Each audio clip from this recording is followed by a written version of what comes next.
Hello everyone, welcome to my YouTube channel. Today we discuss chapter 6 of class 7th NCERT book. ये जो book आपको screen पे दिख रही होगी आर एनवायरमेंट की, इसी बुक का हम चैप्टर 6 आज डिस्कस करेंगे।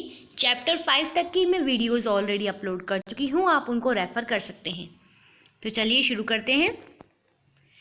हमारे चैप्टर 6 का नाम है natural vegetation and wild life, कि क्या नेचुरल वेजिटेशन है और कैसे कौन कौन सी वाइल्ड लाइफ इससे एसोसिएटेड है।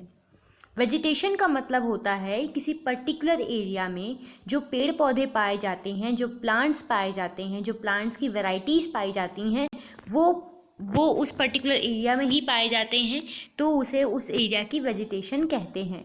और नेचुरल वेजिटेशन यानी कि जब ऐसे पेड़ एक पर्टिकुलर एरिया में नेचुरली ग्रो होते हैं, बिना किसी ह्यूमन इंटरफेरेंस के, बिना किसी ह्यूमन इन्वॉल्वमेंट के, और बहुत समय तक वो ह्यूमन के इंटरफेरेंस से उसमें नहीं हुआ हो, यानी कि बहुत समय तक वहाँ पे ह्यूमन इंटरफेयर नहीं करे हों, तब ये वेजिटेशन कहलाती है नेचुरल वेजिटेशन।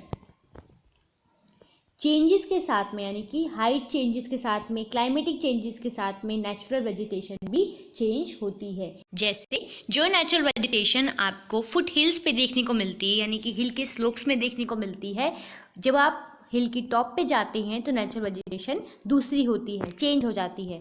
इसी के साथ साथ टेम्परेचर की वजह से भी, या मॉइस्चर कितना है एयर में, मॉइस्चर कितना रहता है उस एरिया में, इसकी वजह से भी वेजिटेशन का जो टाइप होता है वो चेंज हो जाता है। इसका एक छोटा सा एग्जांपल देती हूँ। जैसे मान लीजिए आप डेजर्ट एरिया में जाते हैं जहाँ टेम्परेचर बहुत हाई रहता है, वहाँ पर जो वेजिटेशन होती है वो, उसमें जैसे कैक्टस होते हैं, इस टाइप की वेजिटेशन वहाँ देखने को मिलती है। लेकिन अगर हम ऐसे एरिया में जाएँ जहाँ बहुत बारिश होती है, जैसे कि मेघालय है, यहाँ बहुत ज़्यादा बारिश होती है, तो यहाँ पर जो वेजिटेशन आपको देखने को मिलेगी वो डेजर्ट वाली वेजिटेशन से काफ़ी अलग होगी। इसीलिए नेचुरल वेजिटेशन को 3 ब्रॉड कैटेगरीज में डिवाइड किया जाता है: फॉरेस्ट, ग्रासलैंड एंड श्रब्स। अब आगे जानते हैं इन सब के बारे में डिटेल में। पहले हम समझेंगे कि फॉरेस्ट कितने टाइप के होते हैं और कौन कौन से टाइप के फॉरेस्ट कहाँ कहाँ पे पाए जाते हैं, कौन कौन से एनिमल्स उनमें पाए जाते हैं और कौन से ट्रीज वहाँ कॉमनली देखने को मिलते हैं। पहला टाइप है tropical evergreen forest. Tropical evergreen forest को ट्रॉपिकल रेन फॉरेस्ट भी कहा जाता है। ये फॉरेस्ट जो हैं बेसिकली आपको इक्वेटर के पास देखने को मिलते हैं और ट्रॉपिक्स के पास देखने को मिलते हैं। इक्वेटर के पास क्या होता है बेसिकली कि जो सन की रेज होती हैं वो डायरेक्टली स्ट्राइक करती हैं, यानी कि सीधी सीधी इक्वेटर के पास आती हैं सन रेज, जिसकी वजह से टेम्परेचर बहुत ज़्यादा होता है उस एरिया में, और टेम्परेचर भी बहुत ज़्यादा होता है और बारिश भी वहाँ बहुत ज़्यादा होती है। हॉट एंड वेट क्लाइमेट होता है वहाँ का। इसीलिए वहाँ पे जो पेड़ होते हैं वो एक साथ अपनी लीव्स को शेड नहीं करते हैं और वो हमेशा एकदम ग्रीन रहते हैं, क्योंकि पेड़ों को क्या चाहिए? सनलाइट चाहिए और पानी चाहिए, अच्छी मिट्टी होती है वहाँ पर, इसलिए पेड़ वहाँ पे हमेशा एवरग्रीन रहते हैं। और इसीलिए उन पेड़ों को, उन फॉरेस्ट को एवरग्रीन फॉरेस्ट भी कहा जाता है। इस तरीके की फॉरेस्ट में जो प्लांट्स होते हैं, जो ट्रीज़ होते हैं, ये बहुत पास पास होते हैं, यानी कि बहुत थिक फॉरेस्ट होते हैं। ये इतने पास पास ट्रीज़ होते हैं कि कभी कभी तो दूसरे ट्रीज़ की वजह से जो लंबे हैं, बगल वाले ट्री छोटे रह जाते हैं क्योंकि उनको सनलाइट पूरी नहीं मिल पाती। इस तरीके के फॉरेस्ट में सिर्फ ट्रीज़ ही बहुत सारे नहीं होते हैं, क्रीपर्स होती हैं बहुत सारे, यानी कि बेलें बहुत सारी होती हैं, छोटे छोटे प्लांट्स बहुत सारे होते हैं, बहुत ज़्यादा हरा भरा होता है ये फॉरेस्ट। हार्डवुड जो पाई जाती हैं इस तरीके के फॉरेस्ट में, यानी कि जो इस फॉरेस्ट में आपको ट्रीज़ मिलेंगे उनकी लकड़ी बहुत हार्ड होती है, और ये रोज़वुड, इबोनी, महागोनी, इस तरह की कॉमन वुड जो हैं यहाँ देखने को आपको मिलेंगी। सेकेंड टाइप है ट्रॉपिकल डेसिडियस फॉरेस्ट। तो ट्रॉपिकल डेसिडियस फॉरेस्ट को मॉनसून फॉरेस्ट भी कहा जाता है, क्योंकि ये मॉनसून पे डिपेंड करते हैं, यानी कि मॉनसून जो होता है, जो रेनफॉल हमारे यहाँ पे होता है, उस पर ही डिपेंड करते हैं। पूरे इंडिया में बहुत लार्ज पार्ट में ये फॉरेस्ट आपको देखने को मिल जाएंगे। ऑस्ट्रेलिया में मिलते हैं देखने को, और सेंट्रल अमेरिका में देखने को मिलते हैं। इस तरीके की फॉरेस्ट में जब ड्राई सीजन आता है तो पेड़ अपनी लीव्स को शेड कर देते हैं, यानी कि उनकी लीव्स जो हैं वो अपने आप ख़त्म हो जाती हैं। क्यों? पानी बचाने के लिए। ठीक है। हार्डवुड जैसे कि साल, टीक, नीम, शीशम, ये पेड़ हमको आसपास आराम से देखने को मिल जाते हैं, और यही पेड़ इस तरीके के फॉरेस्ट में काउंट होते हैं। Tigers, Lions, elephant, langurs, monkeys, ये सब कुछ कॉमन एनिमल्स हैं जो इस तरीके की फॉरेस्ट में पाए जाते हैं। Third type is temperate evergreen forest. Temperate evergreen forest जो है ये मिड लैटिट्यूडनल कोस्टल रीजन में पाए जाते हैं। इस तरीके के फॉरेस्ट साउथ ईस्ट यूएसए में, साउथ चाइना में, साउथ ईस्ट ब्राज़ील में आपको देखने को मिलेंगे।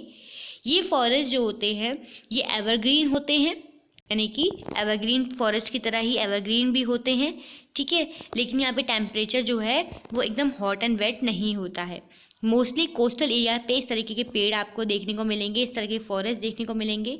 इस तरीके के फॉरेस्ट में जो ट्रीज़ होते हैं ये हार्डवुड के भी होते हैं और सॉफ्टवुड के भी होते हैं। ओक, पाइन, इस तरीके के ट्रीज़ टेम्परेट एवरग्रीन फॉरेस्ट में देखने को मिलते हैं। Fourth type is temperate deciduous forest. तो look at this beautiful picture. इस पिक्चर में आपको दिख रहा होगा कितनी ब्यूटीफुल लीव्स हैं इन तरीके की ट्रीज़ की। तो ये टेम्परेट डेसिडियस फॉरेस्ट है, उनमें जो ट्रीज़ पाए जाते हैं उनकी कितनी ब्यूटीफुल लीव्स होती हैं। मतलब ये कि इस तरीके के फॉरेस्ट आपको north eastern part of USA में देखने को मिलेंगे, चाइना, न्यूजीलैंड और वेस्टर्न यूरोप के पार्ट्स में देखने को मिलेंगे। ये पेड़ भी ड्राई सीजन में अपनी लीव्स को शेड कर देते हैं और बाकी टाइम में इसमें लीव्स जो है रहती हैं। ट्रॉपिकल डेसिडियस फॉरेस्ट में भी वो लोग ट्रीज जो होते हैं अपने ड्राई सीजन में लीव्स को शेड कर देते हैं।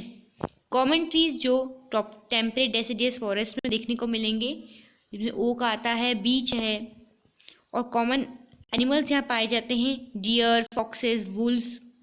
बर्ड्स भी इस तरीके की फॉरेस्ट में पाई जाती हैं जैसे कि मोनल्स, फीजेंट्स। ओके, फिफ्थ टाइप जो है वो है मेडिटेरियन वेजिटेशन। तो मेडिटेरियन वर्ड से ही हमको पता चलता है कि इस तरीके की एक वेजिटेशन है, ये कुछ पेड़ पौधे हैं जो मेडिटेरियन रीजन में पाए जाते हैं। मेडिटेरियन सी जो है उसके आसपास वाला जितना रीजन है उसे मेडिटेरियन रीजन कहा जाता है, ठीक है। तो मेडिटेरियन सी यानी यूरोप वाला पार्ट, अफ्रीका या एशिया वाला पार्ट जो मेडिटेरियन सी के सराउंडेड है उसको मेडिटेरियन रीजन कहते हैं और उस रीजन में जो वेजिटेशन पाई जाती है उसे मेडिटेरियन वेजिटेशन कहा जाता है। इस तरीके की वेजिटेशन जो है कैलिफोर्निया में आपको यूएस में देखने को मिलेगी, साउथ वेस्ट अफ्रीका में देखने को मिलेगी, साउथ वेस्टर्न अमेरिका में देखने को मिलेगी, ऑस्ट्रेलिया में देखने को मिलेगी। These region are mark for hot dry summers. इस तरीके के जो रीजन होते हैं यहाँ पे ड्राई समर्स होती हैं, यानी कि जब गर्मी पड़ती है तो एकदम हॉट और ड्राई गर्मी होती है, यानी कि एकदम सूखी गर्मी होती है। और विंटर्स कैसे होते हैं? रेनी विंटर्स होते हैं, मिल्ड रेनी, हल्की हल्की बारिश होती है विंटर्स में, ठीक है। मेडिटेरियन जो ट्रीज़ हैं उन्होंने अपने आप को ड्राई समर्स के लिए कैसे अडेप्टेबल बनाया है, उनकी जो लीव्स होती हैं उस पर वैक्स कोटेड होते हैं, यानी कि लीव्स जब आप मेडिटेरियन वेजिटेशन में किसी भी पेड़ के आप लीव्स को टच करेंगे तो आपको एकदम ऐसा लगेगा जैसे उसमें वैक्स लग रही है, यानी कि थोड़ी चिकनी चिकनी सी लीव्स होगी। ऐसा इसलिए होता है क्योंकि इतनी ज़्यादा गर्मी होती है वहाँ पे और एकदम ड्राई समर होती है। तो ड्राई समर में अगर पेड़ इस तरीके की एडेप्टेशन नहीं करेंगे तो वो उनका जो पानी है, जो पानी वो ऑब्जर्व कर रहे हैं वो ट्रांसपिरेशन से एवेपोरेट हो जाएगा। लेकिन इस ट्रांसपिरेशन प्रोसेस को कम करने के लिए वो अपनी लीव्स को वैक्स कोटेड रखते हैं, उनकी लीव्स वैक्स कोटेड होती हैं। मेडिटेरियन रीजन को ऑर्चार्ड्स ऑफ वर्ल्ड भी कहा जाता है। ये एक ऐसा रीजन है जहाँ पे सबसे ज़्यादा फ्रूट कल्टीवेशन होता है। तो this is the most important GK point I think, कि जिसमें आप जो हैं ये जान सकते हैं कि मेडिटेरियन रीजन में बहुत अधिक मात्रा में खट्टे जो फ्रूट्स होते हैं, साइट्रस फ्रूट जो होते हैं, जैसे ऑरेंज है, फिश, ऑलिव्स हैं, ग्रेप्स हैं, यहाँ पे इनका कल्टीवेशन बहुत ज़्यादा किया जाता है। और मेडिटेरियन वेजिटेशन में एग्जांपल्स में भी आप इनको लिख सकते हैं, जैसे ऑरेंज, ऑलिव्स, ग्रेप्स, ये सब कुछ।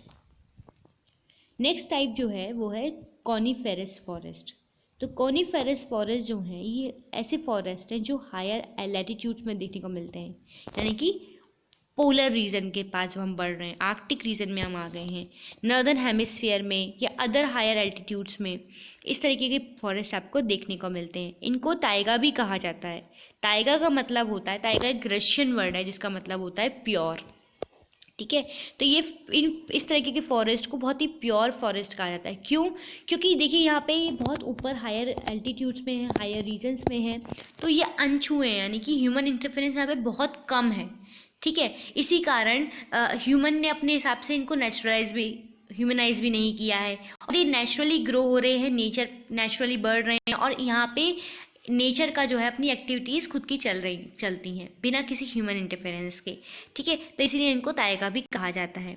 ये जो फॉरेस्ट में जो पेड़ पाए जाते हैं ये एवरग्रीन ट्रीज होते हैं, सॉफ्ट वुड होती है इसकी, टॉल होते हैं, एकदम लंबे लंबे। आप जब हिमालयन रीजन में या हिली रीजन में जाते हैं, हम वहाँ पे बर्फ़ होती है, वहाँ पे हम देखते हैं ना कि किस तरीके के फॉरेस्ट, वहाँ पे जो ट्रीज़ होते हैं वो काफ़ी लंबे लंबे होते हैं। ऐसा लगता है कि जैसे ये पेड़ जो कितना लंबा है, कि कितनी दूर से ये हम लोग कैसे जब माउंटेन्स पे चढ़ते हैं ऊपर तो हमको दिखते हैं कि पेड़ काफ़ी नीचे से हमारे साथ में वो ऊपर तक आते हैं। ठीक है, कौन कौन सी वेराइटीज़ ट्री की पाई जाती हैं यहाँ पे, जैसे चिर है, पाइन है, सिदार है, ये सब पाए जाते हैं। कुछ एनिमल्स यहाँ पाए जाते हैं, silver fox, mink, polar bear, ये सब कुछ। This is a map. आप इस मैप में देख सकते हैं कि कैसे अलग अलग टाइप के फॉरेस्ट कहाँ कहाँ पाए जाते हैं। जैसे आप पर्पल शेड से देख सकते हैं कि ताइगा वाला जो फॉरेस्ट है वो इस तरीके की लैटिट्यूड रीजन में पाया जाता है। ये जो रशिया का पार्ट है और ये नॉर्दर्न पार्ट है अमेरिका का, यूएसए का, उसमें पाई जा रहा है। ठीक है, फिर आप रेड पार्ट से देख सकते हैं कि टेम्परेट एवरग्रीन फॉरेस्ट कहाँ पाए जा रहे हैं, न्यूजीलैंड वाले पार्ट में, ऑस्ट्रेलिया वाले पार्ट में, ऑस्ट्रेलिया की जो सदर्न पार्ट है उसमें। ठीक है, और साउथ वेस्टर्न पार्ट में साउथ अमेरिका के। ठीक है, इसी तरीके से ट्रॉपिकल मॉनसून फॉरेस्ट जो लाइट ग्रीन कलर से हैं, ये इंडिया में आपको पूरा दिख रहे होंगे, साउथ एशियन कंट्रीज़ में आपको देखने को मिल रहे होंगे। तो ये इस मैप से आप रेफ़र कर सकते हैं कि कौन से टाइप के जो फॉरेस्ट है वो वर्ल्ड की किस किस लोकेशन पे पाए जाते हैं। नेक्स्ट हमारा जो क्लासिफिकेशन है, जो कैटेगरी है, वो है ग्रासलैंड्स। ग्रासलैंड में पहला टाइप है ट्रॉपिकल ग्रासलैंड्स का। Occur on either side of the equator and extend till the tropics. इस तरीके के जो ग्रासलैंड्स हैं ये इक्वेटर के आपको दोनों साइड मिलेंगे, यानी कि इक्वेटर से ट्रॉपिक ऑफ कैंसर तक भी मिलेंगे और इक्वेटर से ट्रॉपिक ऑफ कैप्रिकॉर्न तक भी मिलेंगे। ठीक है, ये इस ट्रॉपिकल ग्रासलैंड्स में जो वेजिटेशन होती है, ये वेजिटेशन ग्रास होती है, बेसिकली ग्रासलैंड है तो, और ये ग्रास काफ़ी लंबी होती है, यानी 3 से 4 मीटर की हाइट की ग्रास हो सकती है। ठीक है, इसके साथ साथ ये ग्रासलैंड जो हैं इनमें ये कम रेनफॉल वाले एरियाज़ में जो है ग्रो होते हैं। इस तरह की वेजिटेशन, जैसे कि कम रेनफॉल होती हो या बहुत हल्की रेनफॉल होती हो तो ग्रास काफ़ी लंबी हो जाती है और ट्रीज डेवलप नहीं होते हैं यहाँ पे। एग्जाम्पल है इसका सवाना ग्रासलैंड। अफ्रीका में जो सवाना ग्रासलैंड है वो ट्रॉपिकल ग्रासलैंड है। ठीक है, कुछ elephant, zebra, giraffe, deer, leopards, इस तरीके के एनिमल्स आपको ट्रॉपिकल ग्रासलैंड में देखने को मिलेंगे। ये पिक्चर में आप देख सकते हैं कि किस तरह की ग्रास है, लंबी लंबी। फिर सेकंड आता है temperate grassland. Temperate grassland mid latitudinal zones में आपको देखने को मिलेंगे और कॉन्टिनेंट के इंटीरियर पार्ट पे भी आपको ये देखने को मिल सकते हैं। यहाँ पे घास जो होती है, ग्रास जो होती है, काफ़ी शॉर्ट होती है और न्यूट्रियस होती है, यानी कि इसमें बहुत सारे न्यूट्रिएंट्स होते हैं। और इस तरह के ग्रासलैंड जो हैं वो ग्रेजिंग के लिए भी यूज़ किए जाते हैं, यानी कि जो एनिमल्स होते हैं, कैटल होते हैं, इनको ग्रेज करवाने के लिए भी, यानी कि ग्रेजिंग के लिए भी इस तरीके के ग्रासलैंड्स का यूज़ किया जाता है, जो हम लोग नॉर्मली देखते हैं, यानी एक जगह बहुत सारी घास उग गई है ऐसी। थ्रोनी बुशेस जो हैं ये क्या हैं, ये आपको बुशेस मतलब होती हैं झाड़ियाँ, तो छोटी छोटी झाड़ियाँ हैं, थ्रोनी मतलब कांटे वाली झाड़ियाँ। इस तरीके के जो बुशेस हैं आपको ड्राई डेजर्ट्स में देखने को मिलेंगे। अगर हम इंडिया की बात करें तो आपको थार डेजर्ट जो है राजस्थान के वेस्टर्न पार्ट पे, उसमें आपको देखने को मिलेंगे। ये ट्रॉपिकल डेजर्ट्स जो वेस्टर्न मार्जिन्स पे होते हैं कॉन्टिनेंट्स के, यहाँ आपको मिल सकते हैं, जैसे सहारा डेजर्ट है, ये सब कुछ। वेजिटेशन जो होती है इसमें ये बहुत ही छोटे एरिया में होती है यहाँ पे, क्योंकि बारिश बहुत कम होती है और हीट बहुत ज़्यादा होती है, तो वेजिटेशन कम होती है। लेकिन जो वेजिटेशन होती है वो कैसी होती है, कांटे वाली होती है। क्यों कांटे होते हैं इस वेजिटेशन में, क्योंकि कांटे जो होते हैं ये पानी के ट्रांसपिरेशन को, प्लांट जितना पानी एब्जॉर्व करता है उसके ट्रांसपिरेशन को, यानी कि एवेपोरेट होने से बचाते हैं। ग्रासलैंड्स को बहुत सारे नाम से जाना जाता है। ट्रॉपिकल ग्रासलैंड्स जो होते हैं उनको देखो, ईस्ट अफ्रीका में क्या कहा जाता है, सवाना कहा जाता है। ब्राज़ील में कंपोज कहा जाता है। वेनेजुएला में लेनोस कहा जाता है। ऐसे ही टेम्परेट ग्रासलैंड्स को अर्जेंटीना में पैम्पास, नॉर्थ अमेरिका में प्रेरी, साउथ अफ्रीका में वेल्ड, सेंट्रल एशिया में स्टिपे, ऑस्ट्रेलिया में डाउन। ये कुछ नेम हैं कि वे जहाँ पे लोकेशन के बेस पे ग्रासलैंड्स के नेम रखे गए हैं, ठीक है। फिर आता है वेजिटेशन इन पोलर रीजन। इसको कवर करने से पहले हम एक बार रिवाइज कर लेते हैं। देखिए फॉरेस्ट जो है वो 5 टाइप के हैं। Tropical evergreen forest, tropical deciduous forest, temperate evergreen forest, temperate deciduous forest और मेडिटेरियन वेजिटेशन और कॉनिफेरस फॉरेस्ट। 6 टाइप के हैं, ठीक है। ग्रासलैंड 3 टाइप्स के पढ़े हैं हमने, ट्रॉपिकल ग्रासलैंड, टेम्परेट ग्रासलैंड और थोनी बुशेस, ठीक है। तो अभी तक हमने पढ़ लिया इक्वेटर के आसपास वाले रीजन्स में और ग्रासलैंड्स के बारे में, फॉरेस्ट के बारे में। अब पोलर रीजन में जहाँ तक हम नहीं पहुँचे, तो पोलर रीजन में कैसी वेजिटेशन होती है ये अब हम पढ़ते हैं। Growth of natural vegetation is very limited here. देखिए क्या होता है कि पोलर रीजन एक तो बहुत ज़्यादा बर्फ़ है, तो वहाँ पे वेजिटेशन होना बहुत कम पॉसिबल है, तो वेजिटेशन बहुत लिमिटेड होती है यहाँ पर, ठीक है। और बेसिकली वेजिटेशन वहीं होती है जहाँ पे मान लीजिए कहीं पे जो स्ट्रीम निकल रही है, कोई स्ट्रीम मतलब कोई पानी की नहर निकल रही है, ठीक है। और यहाँ पे भी खाली मॉसेस, लिंचेस या छोटे छोटे श्रब्स ही आपको देखने को मिलेंगे। ये श्रब्स भी, ये वेजिटेशन भी शॉर्ट समर में होती है। जब गर्मियाँ आती हैं तो गर्मी में भी बहुत कम टाइम पीरियड के लिए इस तरह की वेजिटेशन ग्रो होती है पोलर रीजन्स में। इसको तुंद्रा टाइप ऑफ वेजिटेशन कहा जाता है। क्यों कहा जाता है तुंद्रा? क्योंकि तुंद्रा यानी कि वो वाला रीजन, रशिया के जो ऊपर वाला पार्ट है जो नॉर्थ पोल की तरफ है, उसे तुंद्रा रीजन कहा जाता है, तो इसलिए इसको तुंद्रा टाइप ऑफ वेजिटेशन भी कहा जाता है। इस तरीके की वेजिटेशन जो है ये आपको पोलर एरियाज में देखने को मिलेगी, यूरोप के, एशिया के, नॉर्थ अमेरिका के, ठीक है। यहाँ पे एनिमल्स जो होते हैं, जो पाए जाते हैं, उनकी जो स्किन होती है वो काफ़ी मोटी होती है, उनके पे काफ़ी फर होते हैं। वो फर, वो स्किन उन जो होती है उसके नीचे एक लेयर होती है उनकी बॉडी में, फैट्स की लेयर, जो उनको इतनी ज़्यादा ठंड से बचाती है। और जो एनिमल्स यहाँ पाए जाते हैं उनमें पोलर बियर आते हैं, स्नो फॉक्सेस आते हैं, मस्क ऑक्सन आते हैं।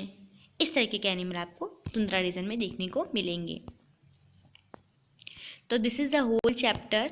आई hope you got a clarity कि मैंने आपको बहुत अच्छे समझाने की कोशिश करी थी इस चैप्टर को।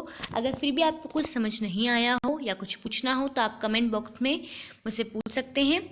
और this is the question of the day from my side to you कि गोल्डन लंगूर किस तरीके के फॉरेस्ट में पाए जाते हैं। Golden langur is found in which kind of forest, ठीक है। ये पिक्चर है गोल्डन लंगूर की, आप लोगों को दिख रही होगी स्क्रीन पर। ये किस रीजन में, किस फॉरेस्ट में पाए जाते हैं, ये आप मुझे कमेंट बॉक्स में बताएंगे, ठीक है। तो ये बात एक सिंपल सा, बहुत ही सिंपल चैप्टर था, लेकिन अगर आप इस चैप्टर पे क्लियरिटी अपनी बना लेते हैं तो आगे वाली क्लासेस में, आने वाले चैप्टर्स में आपको बहुत अच्छे से और इजी वे में सब कुछ समझ में आ जाएगा। अगर आपको मेरी वीडियो अच्छी लगी हो तो प्लीज़ लाइक बटन को प्रेस करें, प्लीज़ शेयर करें अपने दोस्तों के साथ में इसको, और सब्सक्राइब करें मेरे चैनल को। मैं आगे बहुत इंटरेस्टिंग प्लेलिस्ट आपके लिए लेके आने वाली हूँ और बहुत ही इंटरेस्टिंग वीडियोस आपके लिए लेके आने वाली हूँ। Thank you so much.